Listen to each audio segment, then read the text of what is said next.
8 మాసాల్లో చంద్రబాబు నాయుడు గారు వ్యవసాయ శాఖని ఏమీ చెయ్యలేదు.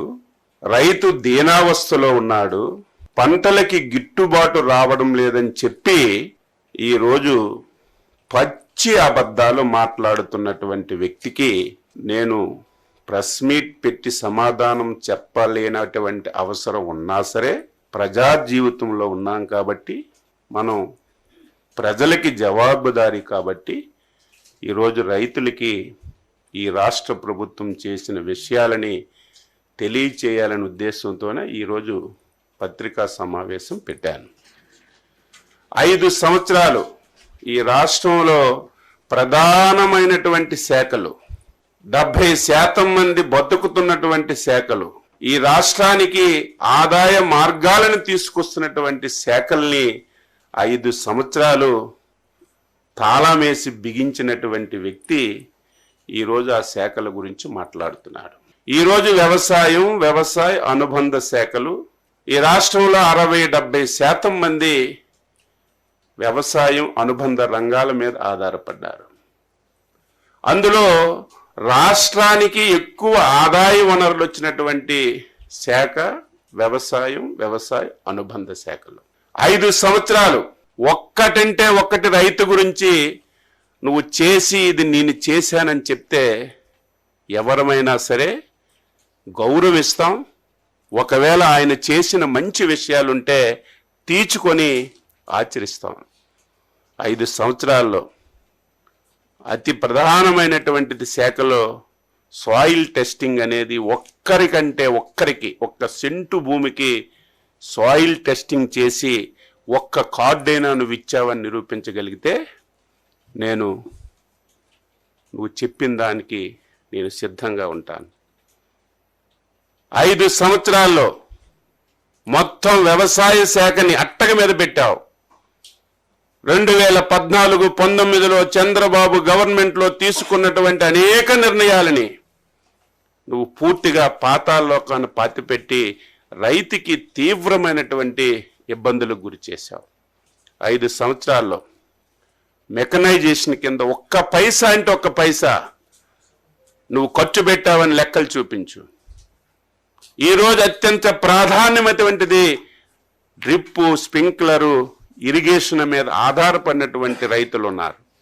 అందులో నువ్వు పుట్టినటువంటి రాయలసీమ జిల్లాలో ఎక్కువ మంది డ్రిప్ మీద, స్ప్రింక్లర్స్ మీద ఆధారపడుతున్నారు. ఒక్కరికైనా నువ్వు డ్రిప్ కానీ స్ప్రింక్లర్లు కానీ ఇచ్చినటువంటి సందర్భాలు ఉన్నాయని చెప్పి నేను అడుగుతున్నాను. మేము వచ్చి 8 మాసాలు అయింది, గిట్టుబాటు ధరలు రావడం లేదని గగ్గోలు పెడుతున్నావు. ఏం జగన్మోహన్ రెడ్డి, ఈరోజు ప్రధానమైనటువంటి పంట ప్యాడీ, రైస్. నువ్వు రైతు దగ్గర ధాన్యం ఎప్పుడైనా కొన్నావని అడుగుతున్నాను. కొన్న తర్వాత నెలల తరబడి రైతుకు ఒక్క పైసా ఇచ్చావని చెప్పి నేను అడుగుతున్నాను. ఛాలెంజ్ చేస్తున్నాను. మేము అధికారం వచ్చిన నాటికి 1600 కోట్లు ధాన్యం కొన్నటువంటి రైతులకు నువ్వు బకాయి ఉంటే, ఆర్థికంగా సమస్యలున్నా ఇబ్బందులున్నా రైతే మనకి ప్రాధాన్యతని 1600 కోట్లు నువ్వు పెట్టినటువంటి బకాయిలు తీర్చినటువంటి ప్రభుత్వం ఈ ప్రభుత్వం కాదని నువ్వు చెప్పగలవని అడుగుతున్నా. ఈ సంవత్సరం ఖరీఫ్లో ధాన్యం కొన్నటువంటి 2 గంటల్లోనే రైతుకు డబ్బులు ఇచ్చి ఆదుకున్నది మా ప్రభుత్వం కాదో అవునో నువ్వే సమాధానం చెప్పాలి. ఈరోజు ఏ పంటకి ఇబ్బంది వచ్చినా, మొన్న కందులకి ఇబ్బంది వస్తే నాఫెడ్ని దించుకున్నాం. టమాటా ధర తగ్గిపోతే మార్కెట్ కమిటీల ద్వారా ఒక రేట్ ఫిక్సేషన్ చేసి టమాటాలు కొని మార్కెట్ యార్డుల ద్వారా, రైతు బజార్ల ద్వారా అమ్మకం చేశాం. ఇవన్నీ ఈ 8 మాసాల్లో ఎరువులు ఎక్కడైనా సరే లేవని చెప్పి ఎవరైనా చెప్పారా? బఫర్ స్టాక్స్ పెట్టాం. ప్రకృతి విపత్తులు నువ్వెప్పుడైనా ఇన్సూరెన్స్ కానీ ఇన్పుట్ సబ్సిడీ కానీ ఇచ్చిన దాఖలాలు ఉన్నాయా? మేము అధికారం వచ్చిన తర్వాత 5 సార్లు సైక్లోన్లు వచ్చాయి, తుఫాన్లు వచ్చాయి. వెంటనే ఎన్యూమరేషన్ చేసి ఈస్ట్ వెస్ట్ గోదావరికి వస్తే 34 కోట్లు ఇచ్చాం. ఈరోజు కృష్ణా జిల్లాలో వరదలు వస్తే 20 రోజుల్లో ఎన్యూమరేషన్ చేసి రైతుకి, కౌలు రైతుకి డబ్బులు ఇచ్చింది మా ప్రభుత్వం కాదో ఒక్కసారి నువ్వు చెప్పమని చెప్పి ఈ సందర్భంగా కోరుతున్నాను. మాకంటే ముందు 5 సంవత్సరాలు ఈ రాష్ట్రానికి నువ్వు ముఖ్యమంత్రి. గుంటూరు మిర్చి యార్డ్ ఇప్పుడే పుట్టలేదు, నువ్వు ముఖ్యమంత్రి ఉన్నప్పుడు పుట్టింది. అంతకుముందు చంద్రబాబు నాయుడు గారు ముఖ్యమంత్రిగా ఉన్నప్పుడు కూడా గుంటూరు మిర్చి యార్డ్ ఉంది.